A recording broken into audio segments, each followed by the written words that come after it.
If you guys haven't been living under a rock and is up to date, you will probably know about the horrendous things that has happened in not just one, but two of the same kindergarten chain in Singapore. And if you guys are uninformed, the kindergarten chain that I'm talking about is called Kinderland. On the 28th of August, a video started to circulate on social media, and in that video, one of the teachers of Kinderland was seen abusing the children. And just in this video, I'll mention her as Teacher A. In the video, it seems that Teacher A was trying her best to make sure that the kids stay hydrated. Yep, by holding onto the kids' hands and faces and forcing water down their throats while the kids start to cry loudly. I think most guys will agree that the way she treated the kids in the video is way more unhinged than the water parade being done in national service. And that is actually quite a high bar to reach. If you think that's all, another video of this same teacher forcing a girl to drink water also pops up on social media. In the video, it seems that the girl didn't want to drink mineral water for some reason. But when she denied the water parade, Teacher A decides to do a less torturous method of waterboarding. This Teacher A basically forces the girl to lie down on her back and pour water into her mouth. But wait, it doesn't stop there. In another video, she also used a book and swing it hard at another student on their back. And right before the video ends, she holds the kid's hand and pulls the kid in her direction forcefully. The fact that this happens not just once makes me realize how unsympathetic and horrible of a teacher she is towards her students. Every time she makes her student cry as seen in the video, she acted as if what she had done is totally normal, and acted as if nothing bad has happened. Now, that's not the end of it. Remember how I said earlier in this video that this kind of thing is not happening in not just one, but two of Kinderland branches. One day after the waterboarding video was released on social media, another video of a different teacher from Kinderland pops up online. In this video, one of the teachers was actually seen hitting a kid on the head multiple times. Just something that I realized when making this video, why does 3 of the 4 videos that is leaked online involve the kids being forced to drink water? To be honest, it makes me wonder whether this is a common occurrence in the school, which I hope not. Imagine having a brain of 30 plus years old and having 3 decades of experience in life, but still unable to convince a less than 10 years old kid to drink mineral water, and resorting to violence to force them to drink. Jesus Christ. Alright, now that all of the crimes have been mentioned, let's talk a little bit about the aftermath of this entire situation. After the news of the abuse broke out and the videos went viral, the Kinderland Singapore Facebook site got absolutely shit on by the netizen, as most people downvote the site. As of right now, the rating of the school itself is 1.5 out of 5. And most of the reviews are mostly about how horrible this school is for letting this incident happen. After all hell break loose, Kinderland gives a statement saying that the incident in question is being investigated by the relevant authorities. They also have conducted their own inquiries and have fired one of the teacher and suspended the other for now. They have also apologized to the parents that are affected by this incident and are thankful that these parents somehow accepted their apology. Also, the teachers in both videos have been arrested by the police. Other than that, Kinderland also decided to install more cameras to prevent this kind of incidents to happen again in the future. I guess all of this is a positive, but there has been some accusation in regard to how Kinderland deals with this entire incident. For example, in one of the reviews in the Facebook page, one of the parents did mention that the teachers in the school are no longer permitted to use their personal mobile phone during working hours. This somewhat upset some parents, as teachers would sometimes give real-time updates of children to their parents, which is greatly appreciated. However, it seems that the reason behind the ban is to prevent teachers from collecting any pictures or evidence in case anything bad happened from that day onwards. Another accusation that has been made is that the principal knew that this incident happened and decided to sweep it under the rug.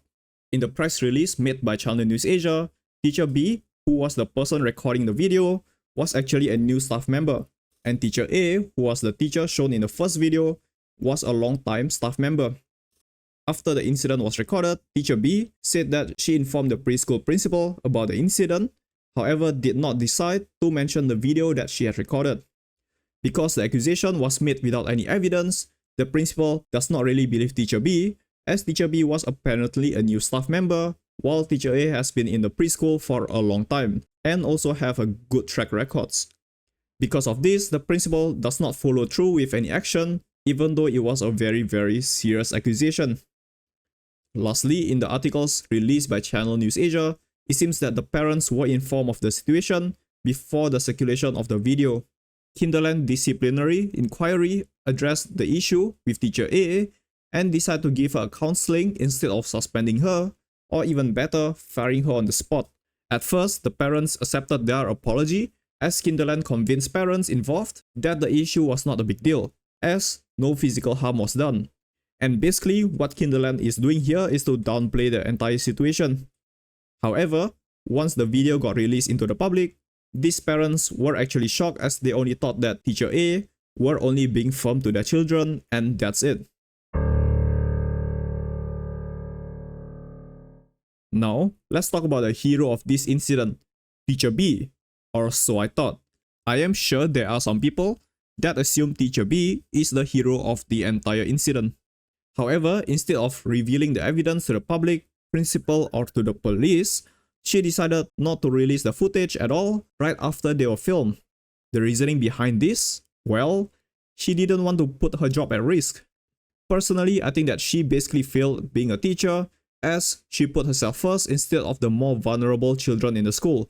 And to be even more honest, I think Teacher B not only fails for being a teacher, but also as an adult, as she witnessed the children being abused right in front of her face, and yes, she did try to stop the abuse, but just because Teacher A has more authority, she decided to let it happen instead of stopping it at all costs.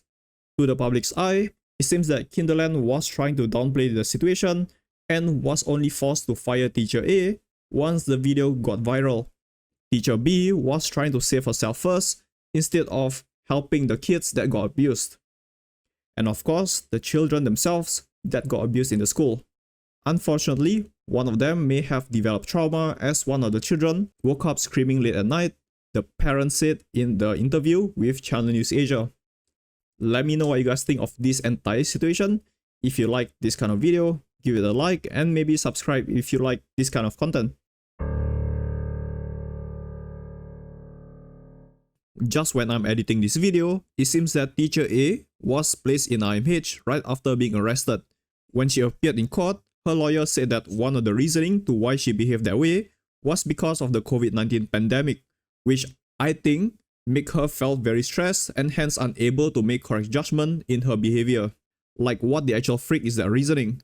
She is not the only person in Singapore that is affected by COVID-19, and it doesn't matter how stressed a person is, that person does not have the right to vent out their anger on any of the children.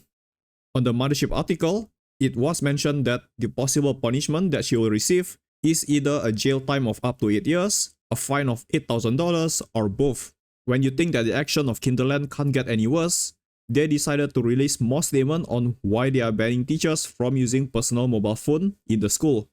The reasoning behind it is to prevent the misuse of photos and videos of children. Kinderland will now make it a policy that staff members will not use their personal devices during teaching hours.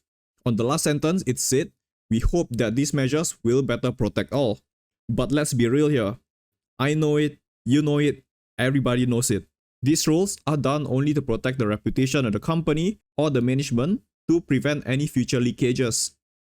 The only reason to why Teacher A was removed was probably because the entire incident got too big and the management of Kinderland failed to downplay it. Now imagine if Teacher B do not have any videos of it, Teacher A probably would not get caught and she will probably still be hired in the school, even if another teacher have made a complaint against her. Also, parents involved are now bringing out their forks as they are calling for the principal to be dismissed from the preschool and barred from working in the preschool sector. This is because there are some parents that have been blindsided by this entire incident and Kinderland did not reach out to them at all. Other than dismissing the principal, they also requested for CCTV to be installed immediately and not wait until 2024, and also to hold all responsible parties accountable. And finally, the principal of Kinderland, where Teacher A worked in, has finally been replaced. and she is redeployed into another position in Kinderland, just like what some of the parents requested. Also, one thing that I realized after reading all these articles, why have Kinderland not mentioned anything on trying to improve staff members' child handling skills by going through extra training? I feel like this is very important and necessary, especially now, in order to build up trust. That's all for now. I'll see you soon.